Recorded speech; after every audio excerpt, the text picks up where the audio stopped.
So in this video here, we're going to be reviewing for the test, the Chapter 1A test specifically.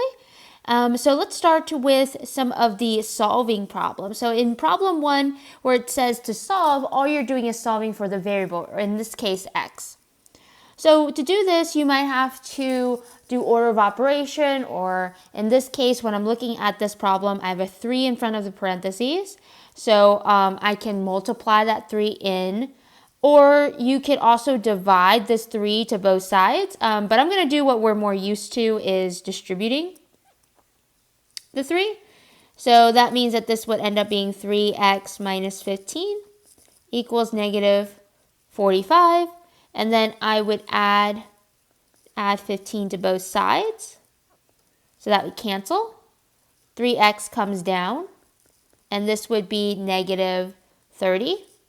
If I divide by 3, x is equal to negative 10, because negative 30 divided by 3 is negative 10.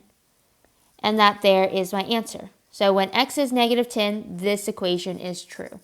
For problem 2, it's very similar to problem 1, but we have basically x's on both sides. So I am going to distribute the 7 on this side and then the 2 on that side. So if I distribute the 7, I get 7x plus 7 times 3 is 21.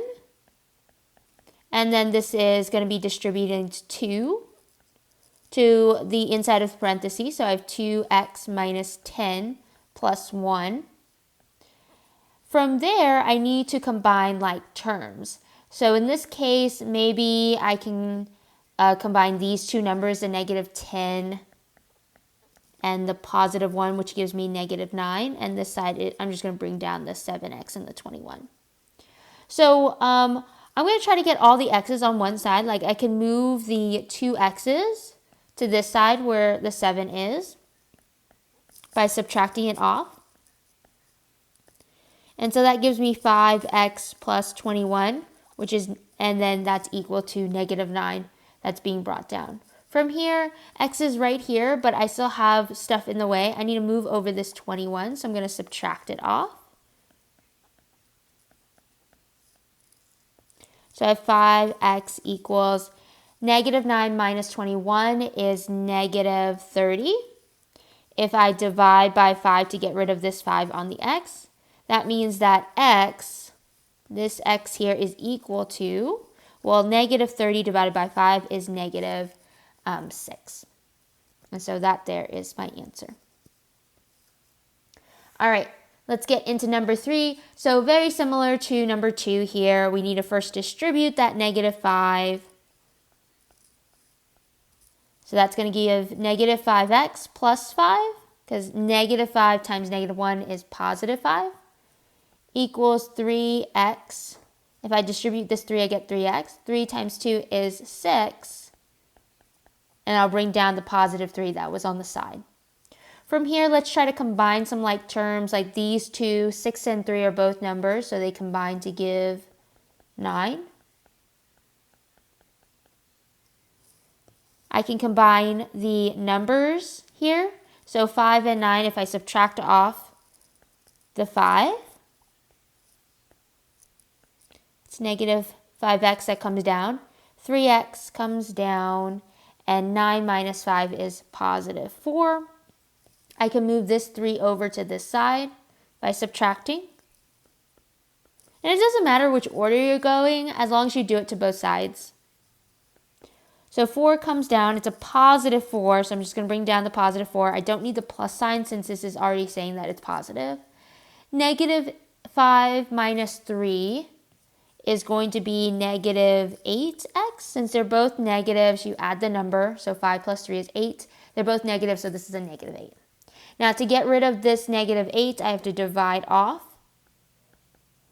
by a negative 8. And so I have 4 over negative 8. So I can reduce that to negative, let's see. So 4 and 8 are both divisible by 4. So 4 divides into 4 one time. 4 divides into 8 two times. So I can really say this is negative 1 over 2. So negative 1 over 2. And I'm just putting the negative in front. It doesn't really matter if you put in the top or bottom as long as there is a negative there. And then that's it. So hopefully we're starting to feel a little bit more warmed up. We're going to start off with problem 4 now, where we're talking about interval notation. So just as a reminder, interval notations are the brackets. So if you have closed circles, you use brackets. If you have parentheses, those are the open circles. So just as reminders, interval notation uses parentheses and brackets. So for this guy here, it goes from -5 to 7. So I'm going to write it from -5 to 7. This here has a closed circle, so the 5 needs a bracket. But 7 has an open circle, so it needs a parentheses. So the shaded region on this interval represents, or the shaded region on this interval can be represented with an interval notation.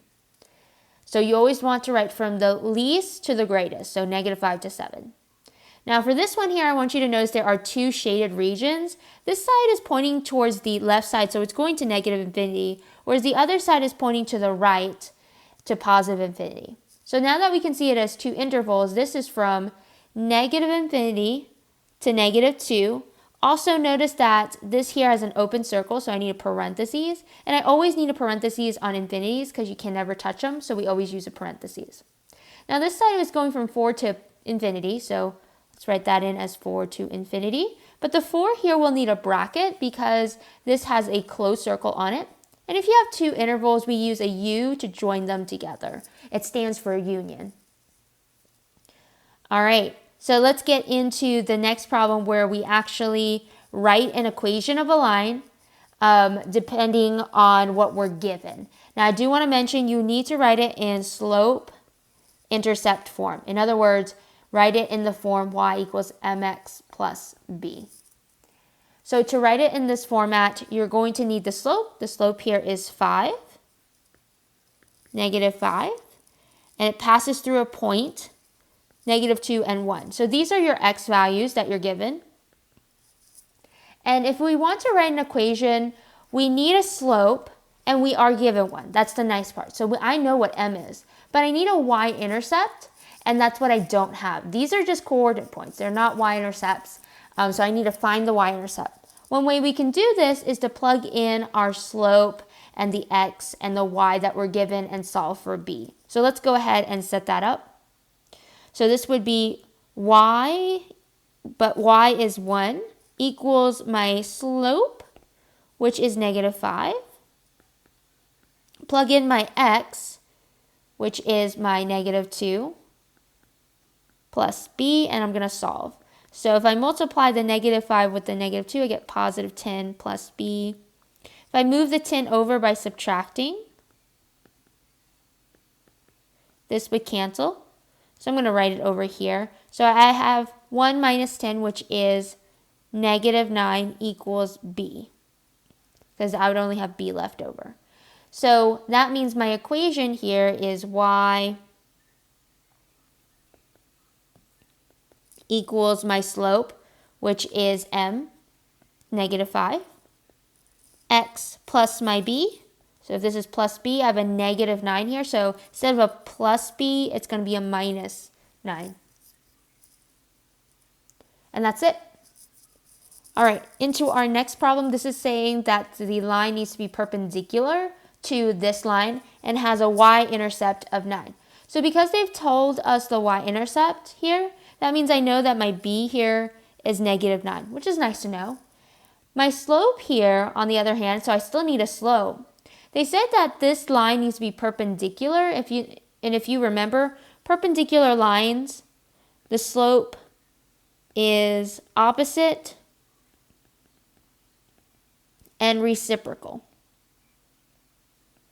So if something is opposite and reciprocal, well, the slope for this guy is 1/3, right?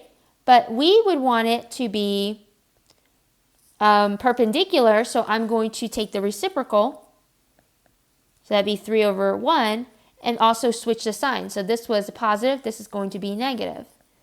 So -3/1 is also just -3. So I have my slope and I have my y-intercept.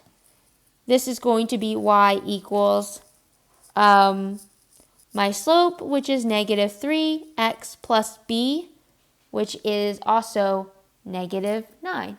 Oh, interesting. These are both having a negative 9 as the y-intercept. I didn't plan for that. So the next problem here is going to ask you to describe how to find x and y-intercept, because you will be asked a question where you have to find the x and y-intercept. And so for x-intercepts, let me grab my pen. What you have to do is plug the y. So you're going to set y equal to 0 and plug that into the equation and solve for x. So what I mean by that is if you're given an equation, let's just use this equation. If I were to find the x-intercept, I would have to plug in 0 for y and then solve for my x. So x-intercepts and y-intercepts, this part's important, are always written as a coordinate. For x-intercepts, you should have an x value and the y value should always be 0. For y-intercepts, it's kind of the opposite. You're going to plug x equals 0 into the equation, solve for y, and then once you do, you should get a coordinate 0, y. And we'll practice that here so that way you'll know what to do if you see a problem like this on the test. So if you're given an equation like this one here and you're asked for the x and y-intercept, we're going to first follow and find the x-intercept. We're going to plug in 0 for y. So this y here is going to end up being 0. And we have negative 3x plus 15. Notice the second part is saying to solve for x. So here's x. We have to get it by itself. So I'm going to subtract 15 to both sides. So I have negative 3x minus 15. 0 minus 15 is negative 15. If I have to get rid of this negative 3, I need to divide by negative 3. And so my x here is equal to negative 15 divided by negative 3 is positive 5. Now remember, this here is not your answer. Your answer for x and y-intercepts are always a coordinate. So notice that I plugged in 0 for my y, but my x value here is 5. Okay, so now I'm ready to find the y-intercept, which is generally a little bit easier to do if it's in slope-intercept form. So if I were to look at this, I can already tell you that this here, the 15, is the y-intercept. But let's just go by the rules here for a second and see if that turns out the same way. So for y-intercept, you have to plug in 0 for x. So let's go ahead and set this up. If I plug 0 in for x, notice how the negative 3 and the 0 cancel because that would just end up being 0. And I'm just left with y equals 15. Well, in that case, that means the y-intercept is 15, which is what I saw. And so I'm going to put 15 for y and 0 for x. And we have our x and y-intercept in coordinate form. Let's try out one more. So this one's in standard form because the x and y's are both on one side. Again, I'm going to solve for this equation by plugging in, I'm going to do the y-intercept or the x-intercept first. So if I plug in 0 into the y, I get 7x plus 3 times 0 equals 21. So this here, the 3 and the 0 cancel because that just ends up being 0. 7x comes down equals 21. That comes down. I'll divide by 7. And x is equal to 21 divided by 7 is 3. So for my x-intercept here, I have 0 for my y, and I got out a 3. So I plugged in 0 for y, got back out a 3. So that's for the x-intercept. For the y-intercept, let's take a look. So I'm going to be taking x equals 0 and plugging it in for x. So I have 7 x, which is 0, plus 3, y equals 21. So if I work this out, 7 times 0 will just cancel, end up being 0. 3y comes down, and this is 21. So if I divide by 3, y is equal to 21 divided by 3, which is 7. So that means my y here, or my y-intercept, is at 7. So my x value that I plugged in was 0. My y value here is 7. And that's it for x and y intercepts. Okay, so next part here, we're going to be talking about compound inequalities and how to solve for those. So for these problems, when it comes to compound inequality, all it means is that they're using more than one inequality to show equivalence. So in this case, notice how this equation here has two inequalities. This one has two inequalities, but it's separated with an or sign. So let's figure out how to handle this and get back into the rhythm of things. For me, the first thing you need to do is try to solve for x. Make sure that x is by itself. Whether it's in the middle or the right or left, make sure it's by itself eventually. So I have 2x minus 4, so I'm going to need to add 4 to both sides first. And so that would give me negative 2 plus 4 is positive 2. 2x comes down, and this would be 10. So from here, I need to divide by 2 to get rid of that 2. All right, so then from there, we're just going to bring down our x. So 10 divided by 2 is 5, and 2 divided by 2 is 1. So that there is my inequality, so I'll write it again down here. So I'm showing inequality symbol, so that's how I know that's the inequality. I'm going to also draw the graph. So the graph is going to be between 1 and 5. Closed circle on the 1 because there's an inequality with a line. An open circle on the 5 since there is no line here. And x is between these two numbers, so I need a shade between 1 and 5. My interval notation, I can see that's going from 1 and 5. So x is between 1 and 5 with a bracket on 1 and parentheses on the 5. Since that is a closed circle, we need a bracket, and open circles need parentheses. And I'm done. So let's try one more of these compound inequalities. So this one here is an or statement. So there are two equations. You have to try to get x by itself before you can do any graphing here. So this one here, pretty simple. X plus 1, I have to get this plus 1. And to do that, I can subtract by 1. So x is less than negative 4 minus 1, which is negative 5. Okay, one down, another one to go. So we have 2x. If I divide by 2, x is equal to, or x is greater than or equal to 3. 6 divided by 2 is 3. And so once you have your two equations, there are two equations here, so I'm going to separate them with an or join them together with an or. And what we're going to do is graph them. We have one at negative 5 with an open circle since there are no equal sign here, whereas this one does have an equal sign. So closed circle on A3. And I want you to notice that this says x is less than negative 5. So that means I'm going to be shading in this direction because x is less than negative 5. Whereas this direction here, it says x is greater than or equal to 3. So I have a closed circle, and I need to be shading onwards. So my inequality symbol, so I'm done with the graph. The inequality symbol was the equation that I got after I solved.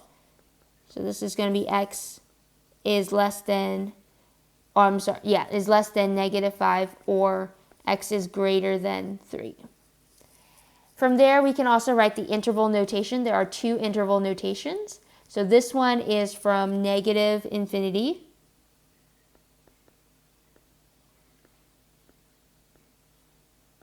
and then the other one here starts at 3 and goes over to positive infinity. And then that's it for the interval notation. So I'm going to pause the video here. If you want to continue the review with me, I have another video, part 2, that will walk you through the rest of the problems on this review. Bye, guys.